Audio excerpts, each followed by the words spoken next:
నమస్తే, నేను జర్నలిస్ట్ శ్రీనివాస్. ఈరోజు ఏపీ వార్తాపత్రికలో వచ్చిన వార్తల్ని విశ్లేషించేద్దాం. ముందుగా సాక్షి పేపర్లో వచ్చిన వార్తలను చూద్దాం. అబద్ధ పత్రాలు, హామీల అమలుపై ప్రజల దృష్టిని మళ్లించేందుకే శ్వేతపత్రాల పేరుతో డ్రామా. సాక్ష్యాధారాలతో సీఎం చంద్రబాబును కడిగి పారేసిన వైఎస్ఆర్సీపీ అధ్యక్షుడు వైఎస్ జగన్. అబద్ధ పత్రాలట. దానికి సంబంధించి సాక్ష్యాధారాలతోని మాజీ ముఖ్యమంత్రి జగన్మోహన్ రెడ్డి గారిని, నిన్న చంద్రబాబు నాయుడు గారిని కడిగి పారేసిన ఒక వార్తను బ్యానర్ ఐటమ్గా సాక్షి పేపర్ వేసింది. దానికి సంబంధించి వివరాల్లోకి పోదాం. ఎన్నికలకు ముందు 14 లక్షల కోట్ల అప్పుతో ఆర్థిక విధ్వంసం చేశారని ఆరోపించావు. 10 లక్షల కోట్ల అప్పులున్నాయని గవర్నర్తో తప్పులు చెప్పించావు. ఇంతకీ ఏ లెక్క కరెక్టు బాబు? వాస్తవంగా ఉన్న అప్పులు 7,48,000 కోట్లేగా. తక్కువ అప్పుతో ఆర్థిక క్రమశిక్షణ పాటించామని మా ప్రభుత్వానికి కేంద్ర సామాజిక ఆర్థిక సర్వే ప్రశంసించలేదా? 2019 మే 30 నాటికి ఖజానాలో 100 కోట్లే ఉన్నా మేము 2,27,000 కోట్లతో పూర్తిస్థాయి బడ్జెట్ ప్రవేశపెట్టాం. ఎన్నికల్లో ఇచ్చిన హామీలన్నీ అమలు చేశాం. ఇప్పుడు ఖజానాలో 7 నుంచి 8,000 కోట్లు ఉన్నాయి. అయినప్పటికీ మీరు ఎందుకు ఫుల్ బడ్జెట్ ప్రవేశపెట్టలేదు అని చెప్పి క్వశ్చన్ వేసిండు. అలా చేస్తే నీ ప్రచారం అంతా అబద్ధాలేనని తేలిపోతుందనే కదా నీ భయం. హామీల అమలుపై ప్రజలు నిలదీస్తారనే భయంతో మాపై దాడులు, విధ్వంసాలు. ఆంధ్రప్రదేశ్ అంటే అరాచకం, ఆటవికం, రెడ్ బుక్ పరిపాలనగా మార్చేశావు. శాసనసభలో మేము నిలదీస్తామనే భయంతోనే ప్రతిపక్షంగా గుర్తించడం లేదు అని చెప్పి చాలా స్పష్టంగా, సూటిగా వైఎస్ జగన్మోహన్ రెడ్డి గారు ప్రభుత్వాన్ని అడుగుతున్నారు. 2019 మే 30న 2019 మేము ప్రమాణ స్వీకారం మే 30 నాటికి ఖజానాలో కేవలం 100 కోట్లు మాత్రమే ఉన్నాయి. అయినప్పటికీ మేము 2,27,000 కోట్లతో బడ్జెట్ ప్రవేశపెట్టాం. ఆ రోజు ఫుల్ బడ్జెట్. మీరు ఎందుకు ఇవాళ 7 నుంచి 8,000 కోట్లు ఖజానాలో ఉన్నాయి? అయినప్పటికీ ఫుల్ బడ్జెట్ ఎందుకు ప్రవేశపెట్టలేదంటే మీ యొక్క బండారం బయటపడింది, మీ తేలిగుట్టిన దొంగ లెక్క మీరు చేస్తున్నారు అని చెప్పి జగన్మోహన్ రెడ్డి గారు చాలా సూటిగా ప్రభుత్వాన్ని ఆధారాలతో సహా ప్రశ్నిస్తున్నాడు, అంకెలతో సహా.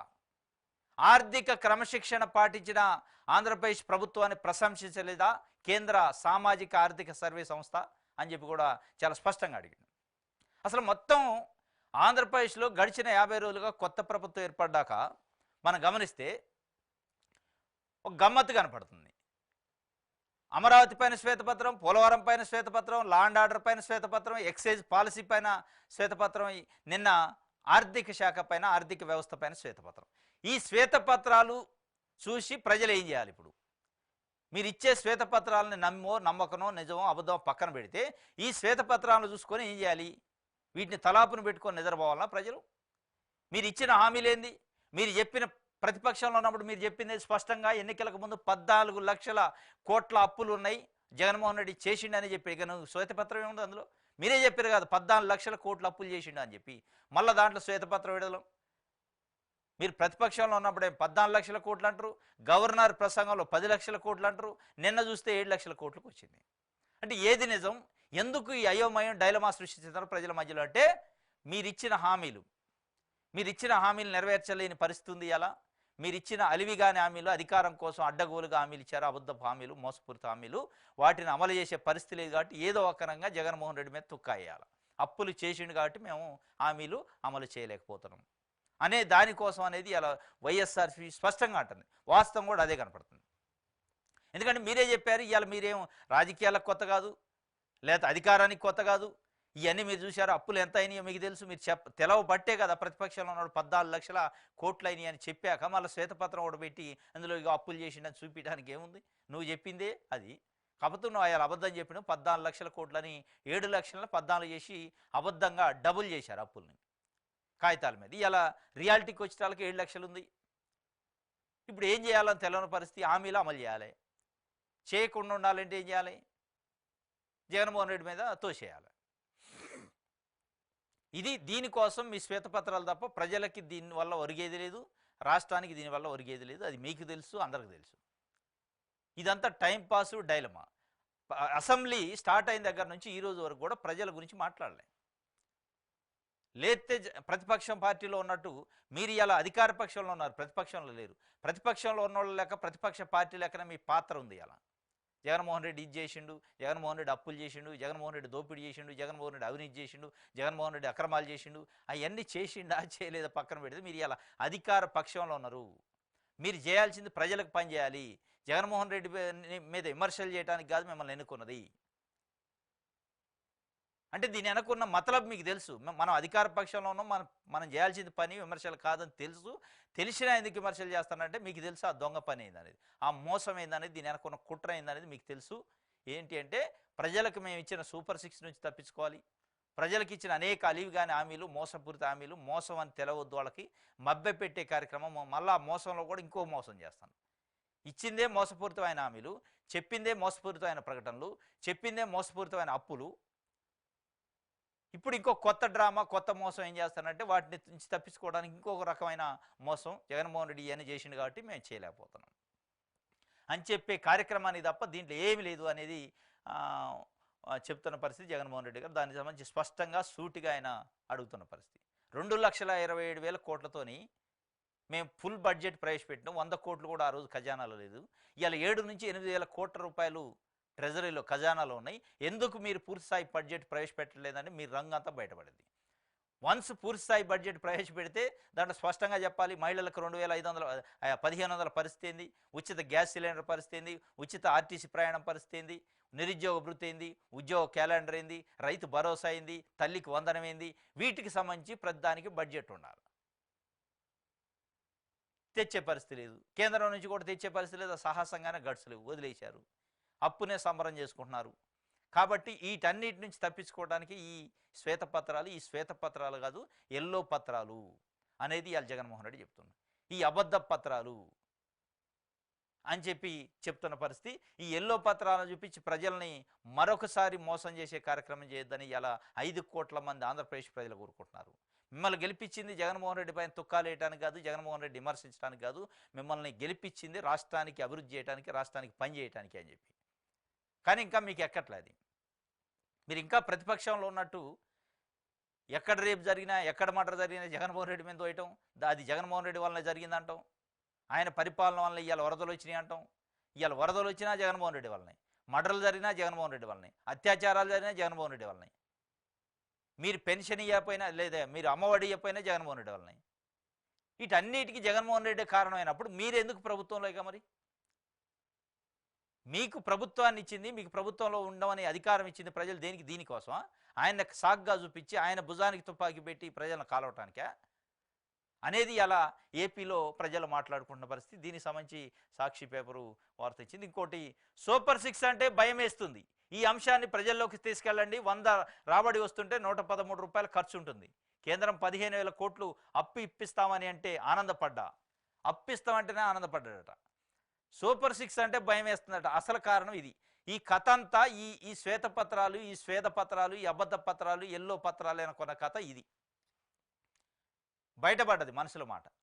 సూపర్ 6 అని నేను అడ్డగోలుగా హామీలు ఇచ్చినా, మోసం చేసిన ప్రజల మోసం బయటపడిద్దామనే ఉద్దేశంతోనే ఈ అన్ని కుంటి సాకులు, రోజు ఒక శ్వేతపత్రం అనే పేరుతోనే అబద్ధ పత్రాలు, ఎల్లో పత్రాలు రిలీజ్ చేస్తున్నా అనేది ఇలా 5 కోట్ల మంది ప్రజలు మాట్లాడుకున్నారు. దాని గురించి ఇలా సాక్షి పేపరు రాసింది. సూపర్ 6 అంటే భయం వేస్తుందట. భయం కాదు, మీకు భయం వేస్తుందని తెలుసు, ఇవన్నీ తెలిసినయే, కాకపోతే మోసం చేశారు ఇవాళ ప్రజలు అనేది. 6 మోసాలు చేశారు. సూపర్ మోసాలు అంటారు, సూపర్ 6లు కావాలి. ఈ సూపర్ మోసాలని కూడా మీకు ముందే తెలుసు, ఇచ్చేటప్పుడు తెలుసు. ఇది మోసపూరితమైన హామీలు మనం ఇస్తున్నాం, ఇది చేసేది కాదు, చేయలేము, అయినప్పటికీ ఓట్లు రావాలి మనకి. కాబట్టి సూపర్ 6 మోసాలు, సూపర్ 6 మోసాలతోని ఇవాళ ప్రజల్ని 5 కోట్ల మంది ఆంధ్రప్రదేశ్ ప్రజలను వంచినవు. కాబట్టి ఆ వంచన బయటపడకుంటుంటానికే ఇంకొక నాయకుడి పైన, గడిచిన ప్రభుత్వం పైన నిందలేసి శ్వేతపత్రాలు చేస్తున్నారు అనేది ఇలా 5 కోట్ల మంది ప్రజలు మాట్లాడుకుంటున్నట్టు ఇలా సాక్షి పేపరు రిపోర్ట్ చేసిన వార్త. ఇది వాస్తవం. ఎందుకంటే మీరు ఇచ్చే పరిస్థితులు, నిరుద్యోగ భృతి 20 లక్షల మందికి, నిరుద్యోగ భృతి ఎంతమంది నిరుద్యోగులు ఉంటే అంతమందికి 20 లక్షల ఉద్యోగాలు ప్రతి సంవత్సరం 4 లక్షల చొప్పున 5 సంవత్సరాల్లో భర్తీ చేస్తాం. తల్లికి వందనం 13,500 కాదు, మేము 20,000 ఇస్తాం. ప్రతి కుటుంబంలో ఉన్న ప్రతి విద్యార్థికి 13,500 రైతు భరోసా కాదు, 20,000 ఇస్తాం ప్రతి రైతుకి. ఇవన్నీ మీరు చెప్పి ఇవాళ చేసే పరిస్థితి లేదు. దాని నుంచి తప్పించుకోవడానికి ఇవాళ కుంటి సాకులు ఎత్తుక్కొని శ్వేతపత్రాలు రిలీజ్ చేస్తే ప్రజలు యాక్సెప్ట్ చేయట్లే. ఊరు ఇదేంద్రా నాయన, మీరు ప్రతిపక్షంలో లేరు, అధికార పక్షంలో ఉన్నారు, పదే పదే జగన్మోహన్ రెడ్డి విమర్శించడమే మీరు 2 నెలలు పడితే మీరు పని చేసేది ఎప్పుడు, మాకు పనులు అయ్యేది ఎప్పుడు అని వాళ్ళు అడుగుతున్నారు. అడుగుతున్నారు కాబట్టి నాకు భయం వేస్తుంది, దీన్ని ప్రజల్లోకి తీసుకెళ్ళండి అని శాసన సభ్యులకి చెప్తుండ్రు. ఏం చేయాలో ప్రజల్లోకి తీసిపోయి? అంటే మా నాయకుడు మోసపూరితమైన హామీలు ఇచ్చిండు, క్షమించండి అని అడగాల?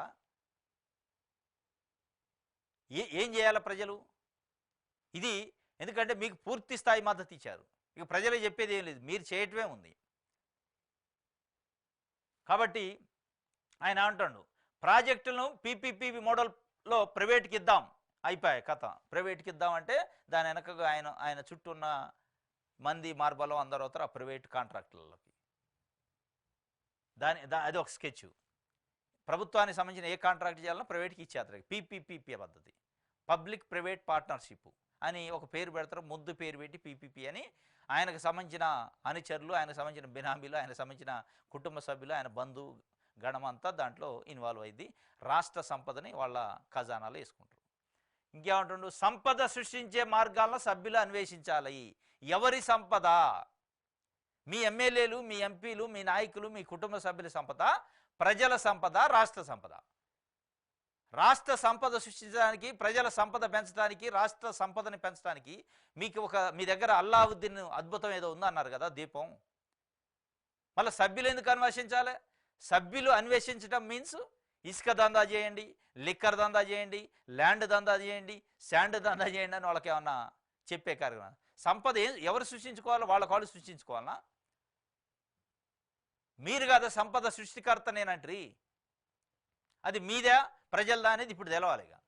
సంపద సృష్టించే మార్గాలను సభ్యులు అన్వేషించాలట. ప్రస్తుత ఆర్థిక సంక్షోభానికి గత ప్రభుత్వమే కారణం, ఇది అందరికీ తెలిసిందే, నువ్వు ఫస్ట్ నుంచి అనేది. ఇక నువ్వు ప్రస్తుత ఆర్థిక సంక్షోభానికి గత ప్రభుత్వం కారణం అనకపోతే నా వలన ఎవడు ఒప్పుకోడు. లేదంటే నేను ఇచ్చిన హామీలు నెరవేర్చడానికి బరాబందిగా అన్ని డబ్బులు నేను ఎవడు ఒప్పుకోడు. దాన్ని తప్పించుకోవడానికి గత ప్రభుత్వమే అతడు ఎవడైనా. అమరావతి అభివృద్ధిని నిలిపేయడంతో భారీ నష్టం, రాష్ట్ర ఆర్థిక విధానంపై అసెంబ్లీలో సీఎం చంద్రబాబు శ్వేతపత్రం.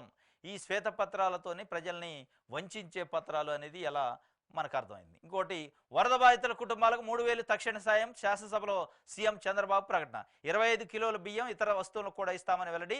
4,317 ఎకరాలు మాత్రమే వరి పూర్తిగా దెబ్బతిందని స్పష్టీకరణ. మొక్కజొన్న 3,160 ఎకరాలు, పత్తి 920 ఎకరాలు దెబ్బతిన్నట్టు వెల్లడి.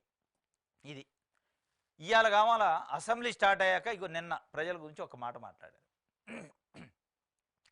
వరదలో నష్టపోయిన రైతులకి ఎకరానికి 3,000 రూపాయల చొప్పున, రైతుకు 3,000 రూపాయల చొప్పున, బాధిత కుటుంబానికి 3,000, ముష్టి 3,000 ఇస్తారట. నిన్న మొత్తం అసెంబ్లీ ఎపిసోడ్ స్టార్ట్ అయిన తర్వాత ప్రజల గురించి మాట్లాడింది నిన్నే. వరద వచ్చి వాళ్ళు గిలగిల కొట్టుకొని కుటుంబాలు రోడ్డు పాలైతే మీరు శ్వేతపత్రాలు రిలీజ్ చేసుకుంటా, మీరు ప్రతిపక్షంలో ఉన్నట్టు, అధికార పక్షంలో వాళ్ళు ఉన్నట్టు వాళ్ళపై విమర్శలు చేసుకుంటా వైఎస్ఆర్సీపీ పైన మీరు పబ్బం గడిపి కాలం ఎల్లదీస్తుంటే ప్రజల నుంచి నిరసన వ్యక్తమైంది. దాన్ని గమనించే ఒక 3,000 రూపాయలు వేసినట్టుగా ముష్టి 3,000 అన్నట్టు. వాస్తవంగా 3,000 రూపాయలు ఎక్కడ పెట్టుకుంటారు రైతులు? ఒక కుటుంబానికి 3,000. వాళ్ళు ఎకరాలు పంటలు నష్టపోయి ఎకరానికి 20-30 పెట్టుబడులు పెట్టి కొట్టకపోతే మీరు అసెంబ్లీలో ఏసీ రూమ్లో కూర్చొని 3,000, 25 కిలోల బియ్యం అంటే ఎవడికి కావాలని 3,000, ఎవడికి కావాలి 25 కిలోల బియ్యం అని ఇలా ప్రజలు బాధితులు అడుగుతున్నారు. మీరు ఇదే ప్రతిపక్షంలో ఉన్నప్పుడు ఎకరానికి 30,000 ఇవ్వాలి, ఎకరానికి 50,000 ఇవ్వాలి వరదలో వచ్చిన వాళ్ళ కంట్రీ. ఏనైనా అంతే, అవతల వాళ్ళు అయినంతే. ఏ పార్టీ అయినా ప్రతిపక్షంలో ఉన్నాడు పెద్ద మాటలు చెబుతారు, ఫిగర్స్ చాలా పెద్దగా వస్తాయి నోటికి. ఇవాళ ఎందుకు రావు? ఇవ్వండి ఎకరానికి 30,000. రైతులు కదా, మీది రైతు ప్రభుత్వం కదా, సంపద సృష్టిస్తారు కదా. ఎడిపోతుంది సంపద సృష్టించింది? 3,000 మీ కారులో డీజిల్కి సరిపోవు, ఇటు అటు తిరగటానికి, అసెంబ్లీకి ఇంటికి తిరగటానికి కారులో డీజిల్కి సరిపోవు. మీరు అసెంబ్లీ పేరుతోని ప్రభుత్వం ప్రజల సొమ్ముని తింటూ అక్కడ మీ రాజకీయాలకి ప్లాట్ఫామ్ వాడుకొని మీ పొగడతలకి మీ ఒకళ్ళ గురించి ఒకళ్ళు చెప్పుకోవడానికి వాడుకుంటున్నారు. ప్రజల సొమ్ముతోని మీరు దాగే ఛాయ్ బిస్కెట్ల పైసల మందం లేదు ఈ రైతులకి ఇవాళ ఇచ్చేది. మీరు అసెంబ్లీలో టైం పాస్ చేస్తూ ఛాయ్ బిస్కెట్లు వాటర్ బాటిల్ మందం, ఆ ఖర్చు మందం కూడా లేదు. మీరు మొత్తం కూడా ఇలా ఈ 3,000 ఇస్తానంటే ఏం మాట్లాడారు అసెంబ్లీలో? ఏ ప్రజల గురించి మాట్లాడారు ఇవాళ అసెంబ్లీలో? మీరు దాదాపు 5 రోజులుగా మీ పైన అయిన కేసుల గురించి, మీ రెడ్ బుక్కుల గురించి, మీ శ్వేతపత్రాల గురించి ఒక ప్రతిపక్ష పార్టీ లెక్క అధికార పక్షంలో కూడా గడిచిన 5 సంవత్సరాల్లో జరిగిన పరిపాలనపైన విమర్శలు గుప్పించడానికే వాడుకున్నారు తప్ప ప్రజల గురించి ఏడన్నా మాట్లాడారా? రాబోయే 5 సంవత్సరాల్లో మేము ఇది చేయబోతున్నాం, వరద బాధితులకి ఇది చేయబోతున్నాం అని చెప్పే ప్రయత్నం కానీ చెప్పే ఆలోచన చేశారా? అదొక అసెంబ్లీ లెక్క ఉందా? ఒక పార్టీ ఆఫీసులో పార్టీ మీటింగ్ లెక్క ఉంది. దీనికి 3000 వేస్తారా? ఇది వరద బాధిత కుటుంబాల కట. ఇది దేనికి పనికిరాదు ఈ 3000 అనేది.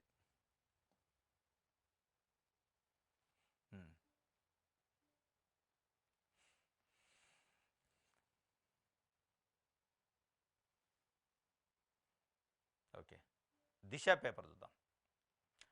జగన్ అప్పుడే ఉలికేందుకు, రెడ్ బుక్ ఇంకా తెరవలేదు, తప్పు చేసిన వారిని తప్పక శిక్షిస్తా, నా వ్యాఖ్యల కట్టుబడి ఉన్న మంత్రి నారా లోకేష్ హాట్ కామెంట్ చేసిండట. దేని గురించి హాట్ కామెంట్ చేసినావు నువ్వు? ప్రజలకు పనికొచ్చేది ఇది. జగన్ అప్పుడే ఉలికేందుకు, ఇంకా రెడ్ బుక్ తెరవలేదట ఆయన. మరి ఆ రెడ్ బుక్ తెరిచేది ఎప్పుడు? తెరిచేది దాంట్లో ఏముంది? ఎవడన్నా మెడకాయ మీద తలకాయ ఉన్నాడు ఈ రెడ్ బుక్కులు, బ్లూ బుక్కులు, పింక్ బుక్కులు రాసుకునేది? మీరు పాదయాత్ర చేసి యువగళమా ఏదో పెట్టిండు, యువగళం పేరుతో పాదయాత్ర చేసినావు. దేనికోసం పాదయాత్ర? ప్రజల కోసం, ప్రజా సమస్యలు వినటానికి కదా నువ్వు పాదయాత్ర చేసింది. రెడ్ బుక్లో ఎవడోడిని పొడవాలి, ఎవడోడిని చంపాలి, ఎవడోడిని జైల్లో పెట్టాలని రాసుకోవడానికే? ఎవడన్నా రాజకీయ నాయకుడు విజ్ఞత ఉన్నాడు, మెడకాయ మీద తలకాయ ఉన్నాడు ఏం రాసుకోవాలా బుక్ అంటే? ఏ జిల్లాలో, ఏ మండలంలో ఏ సమస్యలు ఉన్నాయి, ప్రజలు ఏం చెప్పారు, నాకు వినతులు ఇచ్చారు, దానిపైన నేను అధికారంలోకి వస్తే ఏం చేస్తా అనేది రాసుకోవాలి. దాన్ని ప్రజల బుక్ అంటారు. మీరు రాయాల్సింది రెడ్ బుక్కులు కాదు, ప్రజల బుక్ రాయాలి, ప్రజా సమస్యల పుస్తకం రాయాలి. మీరు ఆ ప్రజా సమస్యల పుస్తకం అధికారంలోకి వచ్చాక తెరిచి చూడాలి. ఏ జిల్లాలో, ఏ మండలంలో నాకు ప్రజలు ఏం చెప్పారు సమస్యలు, వాటిని ఎట్లా పరిష్కరించాలని చూడాలి. విజ్ఞత ఉన్న రాజకీయ నాయకుడు, నిజమైన రాజకీయ నాయకుడు, నిజమైన ప్రజాసేవకుడు అయితే. మీరు ఇంకా రెడ్ బుక్ తెరవలా? నువ్వు రెడ్ బుక్ తెరితేంది, మూతేంది? నువ్వు చేయాల్సింది యువగళంలో నువ్వు ఏం కనిపెట్టినావు, ప్రజల సమస్యలు, వాటిని ఏం చేస్తానో చెప్పు. నువ్వు యువగళం ద్వారాగా ప్రజల నాడి ఏం పట్టుకున్నావు, ప్రజలకున్న ఎస్సీ ఎస్టీ బీసీ మైనార్టీ వర్గాలకు సంబంధించి పేద ప్రజల గురించి ఉన్న సమస్యలు ఏంది, అది విద్యలో కానీ, వైద్యంలో కానీ, రోడ్లలో కానీ, పంచాయతీరాజ్లో కానీ, మహిళల సమస్యలు ఏంది, యువకుల సమస్యలు ఏంది, కార్మికుల సమస్యలు ఏంది, వాటిని రికగ్నైజ్ చేయడానికి ప్రజలు ఏదైనా పాదయాత్ర ప్రజానాయకులు, ప్రజల రాజకీయాల్లో నాయకులు చేసేది పాదయాత్ర దేనికి? ప్రజా సమస్యల్ని గుర్తించడానికి, ప్రజా సమస్యలు వినటానికి. నువ్వు విన్నదేంది? టైంపాస్కి పాదయాత్ర చేసి రెడ్ బుక్లో రాసుకున్నారా మీరు అనేది? ఇలా 5 కోట్ల మంది ప్రజలు మిమ్మల్ని అడుగుతున్నారు. మీ రెడ్ బుక్కుల కోసం, మీ రెడ్ బుక్లో ఉన్న కక్ష సాధింపుల రాజ్యాంగం కోసం మిమ్మల్ని ఎన్నుకోలేదు. మా సమస్యలు వినటానికి మా దగ్గరకు వచ్చినామేమో అనుకున్నాం, మా సమస్యలు చెప్పినాం, ఆ సమస్యల తాలూకా పుస్తకం ఎక్కడుందని ఆయన అడుగుతున్నారు మిమ్మల్ని. అది తీయండి. మీరు చూసినా, మీరు విన్నా, మీకు ఇచ్చిన వినతి పత్రాలకు సంబంధించిన ఆ బుక్ తీయండి, ప్రజల సమస్యల పుస్తకాన్ని. మీరు ప్రజా సమస్యల పుస్తకాన్ని వదిలిపెట్టి రెడ్ బుక్ తీస్తా ఇంకా తీయలే, అప్పుడే ఉలికేందుకు, నేను శిక్షిస్తే శిక్షించుకో, జైలు వేసుకో, ఏదన్నా వేసుకో, ప్రజల సమస్యలు నువ్వేమన్నావు, ఏం చేస్తున్నావు అది చెప్పాలి. తన వద్ద ఉన్న రెడ్ బుక్ను తెరవకుండానే జగన్ ఉలికి పడుతున్నాడు అని ఢిల్లీ వెళ్ళి గగ్గోలు పెడుతున్నారని మంత్రి నారా లోకేష్ ఎద్దేవా చేశారు. నా వద్ద రెడ్ బుక్ ఉందని నేను స్వయంగా 90 సభల్లో చెప్పాను. తప్పు చేసిన వారిని పేర్లను ఈ పుస్తకంలో నమోదు చేశాం, వారిని చట్ట ప్రకారం శిక్షిస్తామని చేసిన వ్యాఖ్యలకు నేను కట్టుబడి ఉన్నాను అని లోకేష్ తేల్చి చెప్పారు. అధికారంలో ఉన్న 5 ఏళ్లలో కేవలం 2 ప్రెస్ మీట్లు పెట్టిన జగన్ అధికారం కోల్పోయిన 50 రోజుల్లోనే 5 సార్లు మీడియా సమావేశాలు పెట్టారని చెప్పారు. జగన్ చెబుతున్న అబద్ధాలను అసెంబ్లీకి వచ్చి చెప్తే తాము వాస్తవాలను అర్థమయ్యేలా వివరిస్తామని అన్నారు. నారా లోకేష్ గారు 90 సభల్లో చెప్పిండట. రెడ్ బుక్లో పేర్లు రాసుకుంటున్నా, ఒక్కొక్కటి సంగతి చూస్తా, ఒక్కొక్కటి తాట తీస్తా, పొడుస్తా, చంపుతా అని. 90 సభల్లో మీరు అయి కాదు గుర్తించాల్సింది. 90 సభల్లో మీరు ఏ ప్రజా సమస్యల్ని గుర్తించారు, ఏ ప్రజా సమస్యలకి ఎట్లాంటి పరిష్కారం కనిపెట్టాలి, ప్రభుత్వ పరంగా ఏం పరిష్కారం చూపాలనో ఏమన్నా రాశారా చెప్పండి. ఇలా 5 కోట్ల మంది ప్రజలు అది కోరుకునేది. మీ 90 సభలు మీ కక్ష సాధింపుల కోసం, మీ శత్రువుల లిస్టు రాసుకోవడానికి మీకు ప్రజలు హారతీయలే, బ్రహ్మరథం పట్టలే, నిస్సిగ్గుగా చెప్తున్నారు. 90 సభల్లో నిజంగానే మీరు గుర్తించిన సమస్యలు చెప్పాలి, ఇవాళ చెప్పట్లే. ఇక నేను రాసుకున్న సంగతి ఏంది, నేను రాసుకున్న పేర్లని వాళ్ళ సంగతి చూస్తా అని బెదిరించే కార్యక్రమం చేస్తాను. రెడ్ బుక్తో ఫ్లెక్సీలు, హోర్డింగ్లు పెట్టించినాం.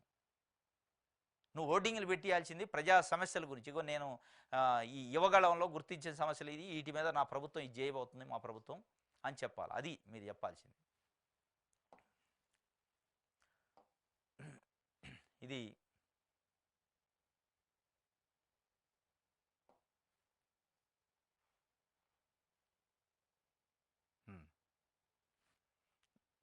దిశకు సంబంధించింది.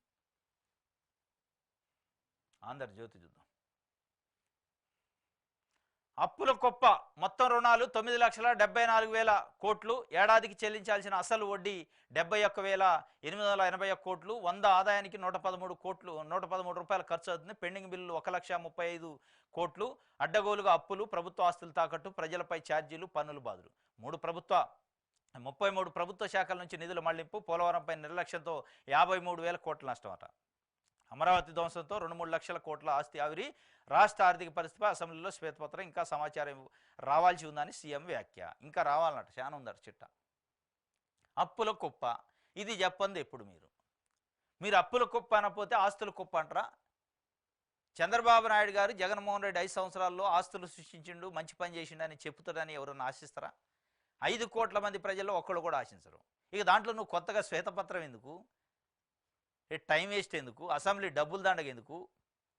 అసెంబ్లీ చర్చ దండగెందుకు? దాని గురించి మీరు చేయాల్సిన చర్చ ప్రజా సమస్యలపైన చేయాలి. మిమ్మల్ని ఎన్నుకున్నది పోస్ట్ మార్టం కోసం కాదు, ప్రజలకు పని చేయడానికి ఎన్నుకున్నారు. అప్పుల కుప్ప అయిందట 9,74,000 కోట్లు. మరి మీరు 14 లక్షల కోట్లు అంటారు మొన్నటిదాకా. ఏది నిజం? ఇంకా సమాచారం రావాలట, ఇంకెన్ని రోజులు పట్టింది అంటే ఇదంతా టైం టేకింగ్. ఏంటంటే ఈ ప్రజలకు ఇచ్చిన హామీలను మభ్యపెట్టే కార్యక్రమం. చివరికి ఏం చేస్తారంటే గుండు సున్నా చుట్టి గాడిద గుడ్డు చేతులు పెట్టే కార్యక్రమం చేస్తారు చంద్రబాబు నాయుడు గారు అనేది అలా ప్రజలు మాట్లాడుకుంటున్న పరిస్థితి. ఈ అప్పులు అప్పులు అప్పులు విధ్వంసమైంది, ఆడబోయింది, ఏడబోయింది, జగన్మోహన్ రెడ్డి ఇది చేసిండు అది చేసిండు అని చెప్పి మొత్తానికి తప్పించుకునే కార్యక్రమం. చివరికి ఏం చెబుతారంటే నేను ఇక మళ్ళీ స్టార్ట్ చేసిన సంపదని సృష్టించే కార్యక్రమం, దానికి 10 ఏళ్ళు పట్టింది, 5 ఏళ్లలో కాదు, మొదటి 5 ఏళ్లలో ఇంకొక 5 ఏళ్ళు నాకు ఇవ్వండి అధికారం అని చెప్పే కార్యక్రమం తప్ప దీంట్లో ఏం లేదు. జగన్ పత్రికకు జనం సొమ్మట, 5 ఏళ్లలో 371 కోట్ల ప్రకటనలు, ఇతర పత్రికలన్నిటి కలిపి 488 కోట్లు, ఆంధ్రజ్యోతికి పూర్తిగా నిలిపివేత. ఇది ఇలా బాధ. ఆంధ్రజ్యోతి బాధ ఏంది? నాకు ఇయ్యలే యాడ్లు, ఇది జర్నలిజం. మాకు యాడ్లు ఇవ్వలేదు కాబట్టి వార్తలు రాయాలి, మాకు యాడ్లు ఇవ్వలేదు కాబట్టి ఇషంగా కాల. 488 కోట్లు ఇతర పత్రికలన్నిటికి ఇస్తే ఓన్లీ జగన్ పత్రికే 5 ఏళ్లలో అంటే సాక్షి పత్రిక 371 కోట్లు ప్రకటించాట. అసలు అది కూడా మళ్ళీ ఆంధ్రజ్యోతికి నాకు అసలే ఇయ్యలే కాబట్టి విషం చిమ్ముతూ, మాకు ఇయ్యలేదు కాబట్టి విషం చిమ్ముతూ. ప్రకటనల జారీలో పక్షపాత ధోరణి, శాసనసభ సాక్షిగా ప్రభుత్వం వెల్లడి. ఈ వ్యవహారంపై విచారణ చేస్తాం, అవసరమైతే సభా సంఘం ఏర్పాటు, మంత్రి పారసారథులు వెల్లడి చేసిండు. ఇది మీరు ఈ సభా సంఘాలు ఎవరికి యాడ్లు ఇవ్వాలి, ఎవరిని లేపాలి, ఎవరిని దింపాలి దానికోసం కాదు నాయన మిమ్మల్ని ఎన్నుకున్నది ప్రజలకు సర్వీస్ చేయడానికి. జగన్ పత్రిక 370 కోట్లు తినది, నాకు అసలు ఇయ్యలేదని ఆంధ్రజ్యోతి ఆగమాగం అడుగు అవుతుంది, బట్టలు చింపుకుంటున్నాం. ఆంధ్రజ్యోతి మీ పత్రికకి యాడ్ వచ్చిందా లేదా ఇంకో పత్రికకి యాడ్ రాలేదా అనేది పక్కన పెడితే ప్రజలకి ఏం జరిగింది, ప్రజలకు ఏం జరగబోతుందో చెప్పాలా. ఇలా జూలై 1 నాడు పెన్షన్ల పంపిణీ కార్యక్రమంలో చంద్రబాబు నాయుడు గారికి సంబంధించి ఫోటో పెద్దగేసి పెద్ద బ్యానర్ ఐటమ్, పెద్ద ఒక పేజీ ఫ్రంట్ పేజీ మొత్తం యాడ్ ఇచ్చారు. ఈనాడు, ఆంధ్రజ్యోతి, మిగతా కొన్ని పత్రికల్లో. ఒక సాక్షి ఎక్సెప్ట్ సాక్షి. ఏం మరి రాష్ట్రంలో 100 రూపాయల ఆదాయం ఉంటే 113 రూపాయల ఖర్చు ఉందని చంద్రబాబు నాయుడు గారు చెప్తుండు. ఒక అద్భుతమైన విషయాన్ని కనిపెట్టిండు ఆయన. 45 సంవత్సరాల అనుభవంతోనే ఒక అద్భుతం, ఎవరికి తెలవని ఒక విషయాన్ని కనిపెట్టినట్టు 100 రూపాయల ఆదాయం ఉంటే 113 రూపాయల ఖర్చు ఉంది, మన రాష్ట్రంలో దివాలా తీసిందని చెప్తున్నాడు. 9,74,000 కోట్ల అప్పు ఉందంటున్నాడు. ఇన్ని అప్పులు ఉన్నాక 100 రూపాయల ఖర్చుకు 113 రూపాయలు, 100 రూపాయల ఆదాయానికి 113 రూపాయల ఖర్చు ఉన్నాక ఎందుకు యాడ్లు అవసరమా? నువ్వు బెంచేది తీసుకున్నోడికి వెళ్తుంది, ఇచ్చేటోడికి వెళ్తుంది కదా. దానికి పెద్ద పెద్ద పేజీలలో ఆంధ్రజ్యోతి, ఈనాడు లాంటి పత్రికలకు మెయిల్ చేయడానికి నువ్వు యాడ్లు ఇచ్చింది. మళ్ళా మేము సభా సంఘం వేస్తారట. ఏం సభా సంఘం వేస్తావు? దేని గురించి సభా సంఘం? మేము అప్పులైనా కానీ మేము పత్రికలలో యాడ్లు ఇచ్చుకుంటాం. గడిచిన 5 సంవత్సరాల్లో ఆంధ్రజ్యోతికి జగన్మోహన్ రెడ్డి లేదు కాబట్టి మేము ఆ మందం లాభం చేకూర్చడానికి సభా సంఘం వేస్తారా? గడిచిన 5 సంవత్సరాల్లో సాక్షికి 371 కోట్లు యాడ్లు వేశారు కాబట్టి వాళ్ళకి ఒకటి ఇవ్వద్దు, మనమే పంచుకుందామని దానికోసం సభా సంఘం యాత్ర దేనికోసం వేస్తారు? జూలై 1 నాడు మీరు ఇచ్చిన ప్రకటనలో మీరు నిజంగానే వాళ్ళు ఆయన పక్షపాతం జగన్మోహన్ రెడ్డి మీరు పక్షపాతం లేకపోతే అన్ని పత్రికలకు ఇచ్చి ఉన్నారా? అది కూడా పక్షపాతమే కదా. అసలు పత్రికల్లో పక్షపాతం నిష్పక్షపాతం పక్కన పెడితే ఇలా పత్రికల్లో యాడిచ్చే పరిస్థితి, ఆంధ్రప్రదేశ్ ఆర్థిక పరిస్థితి బాగాలేదనేది మీరే చెబుతున్నారు. యాడిచ్చే అవకాశం కానీ ఆ పరిస్థితి ఉందా? ఎందుకు ఇవ్వాలి వాళ్ళు? దేనికోసం? ఎవరిని చైతన్యం చేస్తారు? మీ బొమ్మలు వేసుకొని మీ పబ్లిసిటీ చేస్తే జనం ఏం చైతన్యం అవుతారు? యాడ్ దేనికి ఇస్తారు? ప్రజలను చైతన్యం చేయడానికి, ప్రజలకు కొన్ని తెలవని విషయాలను తెలియజేయడానికి. దీంట్లో తెలవంది తెలిసేది ఏంది? మీరు 3,000 రూపాయలు ఉన్న పెన్షన్ 4,000 చేశారు. అది తీసుకునే 66 లక్షల మందికి తెలుసు, ఇచ్చేవాళ్ళకు మీకు తెలుసు. ఇక తెలవాల్సింది ఎవరికి? దాంట్లో చైతన్యం మీరు చేసిందే ఉంది. ఎందుకు యాడు? ఇది కదా సమస్య. ఎస్, మీరు జగన్మోహన్ రెడ్డి 5 సంవత్సరాల్లో పక్షపాత ధోరణి చేసిండు, అనవసరంగా ప్రజల సొమ్ముని పత్రికలకు కట్టబెట్టిండు అంటున్నారుగా. ఇవాళ మీరు జీరో చేయండి, దాన్ని ఖర్చుని బ్యాలెన్స్ చేయండి. ₹1 ఖర్చు లేకుండా పత్రికలకి, ఐఎన్పిఆర్కి, పత్రికల యాడ్లకి లేకుండా చేయండి.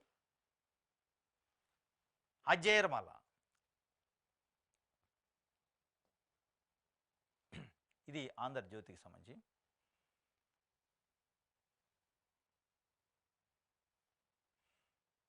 ఆంధ్రప్రభ శుభశకనాల దరహాసం చంద్రహాసం అట. శుభశకనాల దరహాసం చంద్రహాసం కష్టకాలాన్ని అధిగమించిన చంద్రబాబు. కూటమితో కొత్త బలగం. పవన్ మిత్రధర్మం కొండంత శక్తి. రాజకీయ ప్రతీకారాలకు దూరం. కూటమి కార్యకర్తలకు హితోపదేశం. తగ్గిన రాజకీయ ఉద్రిక్తలు, ఉద్వేగాలు. కేంద్రంలో కలిసి వచ్చిన ప్రాధాన్యత. మోడీ నుంచి సానుకూల స్పందనలు. కేంద్ర బడ్జెట్ ద్వారా కొత్త సంకేతాలు. ఏం సంకేతాలు? అమరావతిని తాకట్టు పెట్టి 15,000 కోట్లు ఇప్పితే కేంద్రం నుంచి కొత్త సంకేతాలా? కేంద్ర బడ్జెట్ ద్వారా కొత్త సంకేతాలు. మోడీ నుంచి సానుకూల స్పందన అంటే ఏం సానుకూలం? అప్పు తీసుకోని పర్మిషన్ ఇస్తే సానుకూలమా? రాష్ట్ర ప్రాజెక్టులకు శుభగడియలు ఏడున్నాయి? అరే ₹100 ఆదాయం అంటే ₹113 ఖర్చే ఉందిరా నాయన అని చెప్పుకుంటే శుభగడియలట ప్రాజెక్టులకి. ఏ ప్రాజెక్టు శుభగడి అయింది? అమరావతికే టికానా లేక 15,000 కోట్లు అప్పు తీసుకోండి అని చెప్పే పరిస్థితి ఉంటే శుభగడియలట. ప్రజల్లో పెరుగుతున్న విశ్వాసం. చంద్రబాబుకు అమృత గడియలు. చంద్రబాబు నాయుడుకి వచ్చినాయి అమృత గడియలు, ప్రజలకు రాలే. చంద్రబాబు నాయుడు గారికి అమృత గడియలు వస్తే ప్రజలకి విషపు గడియలు వచ్చినాయి. ప్రజలకు రావాల్సిన రైతు భరోసా రాలేదు, ప్రజలకు రావాల్సిన అమ్మ ఒడి రాలేదు, ప్రజలకు రావాల్సిన మిగతా కార్యక్రమం నిరుద్యోగ వృత్తి రాలేదు, ఉద్యోగాలు రాలే. వీటి విషయంలో క్లారిటీ లేదు. క్లారిటీ చేసే అవకాశం కూడా, ఆ ప్రయత్నం కూడా చేయట్లే. అమృత గడియలు కాదు, ప్రజలకి విషపు గడియలు వచ్చినాయి. 2,61,000 మంది గ్రామ వాలంటీర్లకి విషపు గడియలు వచ్చినాయి. వాళ్ళ గురించి ప్రస్తావన లేదు. అన్ని అబద్ధపు మాటలు, మోసపు మాటలు చెప్పి వాళ్ళు 5,000 కాదు 10,000 శాలరీ ఇస్తానడు. అది 10,000 పోయిందా, అసలు ఉన్నడా ఊడినా తెలియదు. ఎవడికి అమృత గడియలు వచ్చినాయి? చంద్రబాబు నాయుడు గారికి, ఆయన కుటుంబానికి వచ్చినాయి అమృత గడియలు. కొడుకు మంత్రి అయ్యిండు, ఆయన ముఖ్యమంత్రి అయ్యిండు. కుటుంబం అంతా ఇవాళ దర్జాగా పదవులు అనిపిస్తున్నారు. మీకు అమృత గడియలు వచ్చినాయి. ప్రజలకు రావాలని ప్రజలు కోరుకుంది, మిమ్మల్ని ఎక్కించింది. సుపరిపాలనకు సదావకాశం. చరిత్రలో నిలిచిపోయే శుభపరిణామం. వచ్చే 5 ఏళ్లలో స్వర్ణయుగం కావాలని ఆకాంక్ష. వాళ్ళు ఆకాంక్షించట్లే. వచ్చే 5 ఏళ్లలో స్వర్ణయుగం అయితే నువ్వు చేసిన 14.5 ఏళ్లలో ఏమైంది? మరి ఏ యుగం అయింది? అది ఎడిపోయింది అనేది ఇలా ప్రజలు మాట్లాడుకుంటున్న పరిస్థితి. వచ్చే 5 ఏళ్లలో స్వర్ణయుగం అయ్యే వాతావరణం కానీ ఆ మాటలు కనపడుతున్నాయా? ఒక ప్రతిపక్ష పార్టీ లెక్కన అధికార పక్షంలో నుండి మాట్లాడుతున్నాయి. ఇక ఏడాది స్వర్ణయుగం, ఏడాది నుంచి వస్తాయి నిధులు, ఎవరు తెస్తారు? చంద్రబాబు నాయుడు గారి నోటితోనే ₹100 రెవెన్యూ ఉంటే ₹113 ఖర్చు ఉంది, మన ఆర్థిక పరిస్థితి బాగాలేదని చెప్తుండు. మరి ఇదే మాటనే ఢిల్లీలో చెప్పి ఒక 50,000 60,000 కోట్లు తెచ్చే ప్రయత్నంగానే సాహసం చేయట్లే. ఎట్లా మీరు స్వర్ణయుగం అయింది? ఎట్లా ప్రాజెక్టులో శుభ గడియలు అయింది? అమృత గడియలు ఎట్లా అయింది? అయితే గీతే మీ కుటుంబానికి అమృత గడియలు అయితే మీకు పదవులు వచ్చినాయి, మీరు ఎంజాయ్ చేస్తున్నారు తప్ప ప్రజలకి విషపు గడియలు ఉన్నాయి. ఇంకా దాన్ని తీసేసే కార్యక్రమం మీ చేతిలో ఉంది. ఇది ఆంధ్రప్రభ చెప్పిన మాట. శ్వేతపత్రాలు కావు, అవి తప్పుడు పత్రాలు. పూర్తిస్థాయి బడ్జెట్ ప్రవేశపెట్టే ధైర్యం చంద్రబాబుకు లేదు. మీడియా సమావేశంలో మాజీ సీఎం జగన్. గవర్నర్ గారు మందలించండి. రాష్ట్ర గవర్నర్కు వైఎస్ జగన్ లేక అసెంబ్లీ కంటే మీడియాతోనే ముందుకెళ్తాం. ప్రతిపక్ష నేతగా గుర్తించడం లేదు. కలిసి వచ్చే పార్టీలతో పోరాటం చేస్తాం అని చెప్పి శ్వేతపత్రాలు కావా, ఈ తప్పుడు పత్రాలు. చంద్రబాబు నాయుడు గారు తప్పుడు ప్రచారం చేస్తున్నారని జగన్మోహన్ రెడ్డి మీడియా సమావేశంలో చెప్పిన గవర్నర్ కూడా ఒక లేఖ రాసిండు. రాష్ట్రంలో అరాచక ఆటవికం సాగుతుంది. వైట్ పేపర్ల పేరుతో కూటమి ప్రభుత్వం ప్రజల దృష్టిని మళ్లించే ప్రయత్నం చేస్తుంది. ఎన్నికల్లో ఇచ్చిన వాగ్దానాలను అమలు చేయలేక, సూపర్ 6 పథకాలను ప్రజలకు అందించలేక చేతులెత్తేస్తున్న ప్రభుత్వం వైసీపీ అధికారంలో ఉన్న సమయంలో తప్పులు చేశారంటూ దుష్ప్రచారం చేస్తున్నారని వైసీపీ అధినేత మాజీ ముఖ్యమంత్రి వైఎస్ జగన్మోహన్ రెడ్డి అన్నారు. శుక్రవారం తాడేపల్లిలోని క్యాంపు కార్యాలయంలో ఏర్పాటు చేసిన పాత్రికేయుల సమావేశంలో ఆయన మాట్లాడుతూ నారా చంద్రబాబు నాయుడు గారు సీఎం చంద్రబాబు నాయుడు పై తీవ్ర విమర్శలు ధ్వజమెత్తారు. తీవ్ర స్థాయిలో ధ్వజమెత్తారు. ప్రజలకు ఇచ్చిన హామీలను నెరవేర్చడంలో వదిలిపెట్టి తమపై వైట్ పేపర్ల పేరుతో తప్పుడు ప్రచారం చేస్తూ ప్రజల దృష్టిని మళ్లించే ప్రయత్నం చేస్తున్నారు అని ఆయన ఆగ్రహం వ్యక్తం చేశారు. ఈ వైట్ పేపర్లన్నీ కూడా అబద్ధాలే అన్నారు. వాటిలో ఏమాత్రం వాస్తవాలు లేవని తెలిపారు. చివరకు ప్రభుత్వం అప్పులు గురించి కూడా ఏదో చెప్పారట. మొత్తానికైతే ఇవి శ్వేతపత్రాలు కావు, తప్పుడు పత్రాలు. ఇచ్చిన హామీల నుంచి తప్పుకోవడానికి, ఇచ్చిన సూపర్ 6 పేరుతో ఇచ్చిన సూపర్ 6 మోసాల నుంచి తప్పుకోవడానికి ఇది ఒక ఎత్తుగడ ప్రకారం గడిచిన ప్రభుత్వాన్ని బదనాయం చేసే కార్యక్రమం, తప్పుడు విమర్శలు చేసే కార్యక్రమం, తప్పుడు సమాచారం ఇచ్చే కార్యక్రమం ప్రజలు చేస్తారు అని చెప్పి గవర్నర్కి కూడా లెటర్ రాసిన పరిస్థితి. ఇది ఒక వార్త. వాస్తవం కూడా చూస్తే అదే అనిపిస్తుంది. శ్వేతపత్రాలు ఏమో కానీ ఈ తప్పుడు వాగ్దానాల నుంచి తప్పించుకోవడానికి, మోసపూరితమైన హామీల నుంచి తప్పించుకోవడానికి, వాటిని నెరవేర్చే కార్యక్రమం చేయకుండా ఈయన మీద నెప వేసి జగన్మోహన్ రెడ్డి మీద తప్పించుకునే కార్యక్రమం చేస్తాడు అనేది కూడా ఇప్పుడు పెద్ద ఎత్తున చర్చ జరుగుతుంది. ఇది ఆంధ్రప్రభకు సంబంధించి.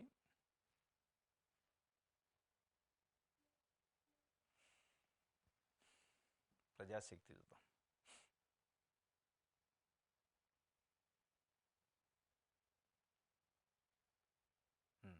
వైసీపీ పాలనలో ఆర్థిక విధ్వంసం, శ్వేతపత్రం విడుదల కోలుకోని నష్టం జరిగిందన్న చంద్రబాబు. ఇది ఎప్పుడు మీరు చెప్పేది?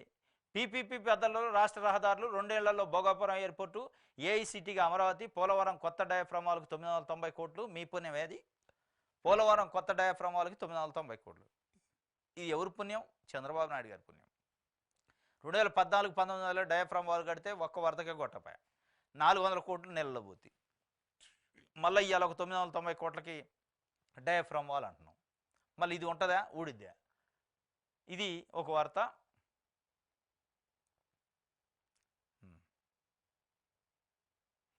అప్పులపై తప్పుడు ప్రచారం, గవర్నర్తో అబద్ధాలు చెప్పించారు, ఆధారాలతో ఫిర్యాదు చేస్తాం. మాజీ సీఎం జగన్మోహన్ రెడ్డి అప్పులపై తప్పుడు ప్రచారం చేసి గవర్నర్ నోటితోనూ కూడా తప్పుడు మాటలు చెప్పించారు అని చెప్పి గవర్నర్కి ఒక లెటర్ రాసిండు. దాని ఆధారాలతో సహా బయట పెడతాం అని చెప్పి ప్రజాశక్తి ఒక వార్తనిచ్చింది. నెక్స్ట్ ఈనాడు చూద్దాం. 12,93,261 కోట్ల ఆర్థిక విధ్వంసం. మళ్ళీ ఈయన ఒకటి రాసిండు.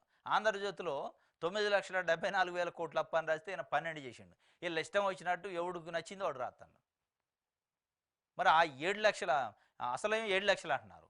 ఆంధ్రజ్యోతి 9 లక్షలు రాసింది. గవర్నర్ ప్రసంగంలో 10 లక్షలు చెప్పిండు. మరి ఈనాడైతే గవర్నర్ చెప్పిన దానికంటే కూడా మించి 12,93,000 కోట్లు అంటే 13 లక్షలు అప్పు అయిందని చెప్తుండు. మరి ఏది నిజం? దేని నమ్మాలా?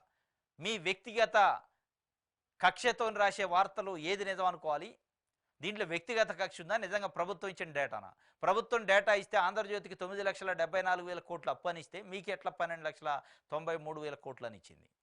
గవర్నర్ గారికి 10 లక్షల కోట్లు అని ఎట్లా ఇచ్చింది అనేది ఇలా ఒక అయోమయం సృష్టించే ప్రయత్నం ప్రజల్లో చేస్తున్నారు. నిజంగా అసలు అప్పు ఉందా? అంతా నిజంగానే జగన్మోహన్ రెడ్డి అనే పద్ధతిలో 7 లక్షల కోట్లే ఉందా? లేదా ఆంధ్రజ్యోతి ఇచ్చినట్టు 9,74,000 ఉందా? లేదా గవర్నర్ చెప్పినట్టు 10 లక్షలు ఉందా? లేదు ఈనాడు పత్రిక రాసినట్టు 12,93,000 కోట్లు ఉందా? ఏది నిజం, ఏది అబద్ధం? మొత్తానికైతే ఈ ఫిగర్స్ అన్ని చేంజ్ కావడానికి ఒక్కొక్క పేపర్ ఒక్కొక్క రకంగా రాయడానికి, అసెంబ్లీలో ఆయన ఒక రకంగా లేదంటే గవర్నర్తో ఇంకొక రకంగా చెప్పడానికి కారణం ఏంటంటే ఒక కన్ఫ్యూజన్ క్రియేట్ చేయడం. అసలు నిజాలు ఏదో చంద్రబాబు నాయుడు గారికి తెలుసు, ప్రభుత్వానికి తెలుసు అప్పు ఏంది, కథ ఏందని. కానీ మొత్తానికైతే ప్రజలను అయోమయం చేసి కన్ఫ్యూజన్ చేసి ఎవడు ఇష్టం వచ్చినట్టు వాడు మాట్లాడుకోవాలి. ఇది ఒక పెద్ద చర్చ జరగాలి. ఈ చర్చలో మేము ఇచ్చిన సూపర్ 6 గురించి ప్రజలు మర్చిపోవాలి. సూపర్ 6 అడిగే సాహసం చేయొద్దు అనే ఒక ప్రయత్నం తప్ప ఏం లేదు. జగన్ పాలనలో మొత్తం అప్పులు చెల్లింపుల భారం 9,74,556 కోట్లు. ఇంకా అప్పులు పెండింగ్ బిల్లులు వెలికి తీస్తూనే ఉన్నాం. ఈ ఆర్థిక సవాళ్ళు ఎదుర్కొంటాం. రాత్రి పగలు కష్టపడుతున్నాం. దేనికోసం? ఎన్ని అప్పులు ఉన్నాయో తెలుసుకోవడానికే, ప్రజలకు సేవ చేయడానికే. రాష్ట్రాన్ని మళ్ళీ గాడిని పెడతాం, శాసనసభలో ముఖ్యమంత్రి చంద్రబాబు రాష్ట్ర ఆర్థిక వ్యవస్థపై శ్వేతపత్రం విడుదల చేస్తాం, రాష్ట్రాన్ని మళ్ళీ గాడిలో పెడతాం. నిజంగానే రాష్ట్రాన్ని మళ్ళీ గాడిలో పెట్టేటోడైతే ఈ టైంపాస్ కార్యక్రమాలు చేయడం. నిజంగానే మీరు రాష్ట్రాన్ని మళ్ళీ గాడిలో పెట్టాలంటే శ్వేతపత్రాలు అవసరం లేదు, ఈ టైంపాస్ అవసరం లేదు.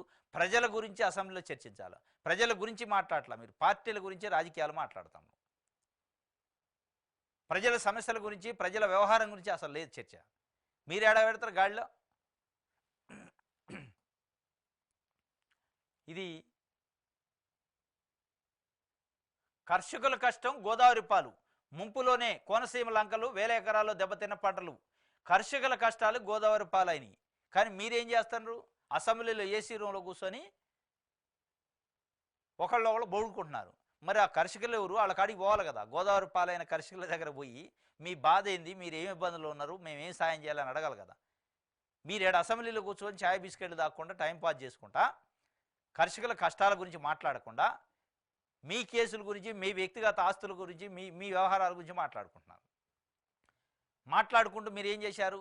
మీరు తినే బిస్కెట్లు, మీరు తాగే ఛాయ్ కాఫీలు మందం ఖర్చు కూడా కాకుండా వాళ్ళకు 3,000 రూపాయలు ముష్టిస్తానని ఒక హామీ ఇచ్చి, ఇది హామీ మార్పు. దీనికోసం ప్రజలు మిమ్మల్ని ఎన్నుకుంది. ఇది ఈనాడుకు సంబంధించి, ఇది ఈరోజు ఏపీ వార్తాపత్రికలో వచ్చిన వార్తలకు సంబంధించిన విశ్లేషణ. రేపు తాజా వార్తలతో తిరిగి కలుసుకుందాం. Thank you.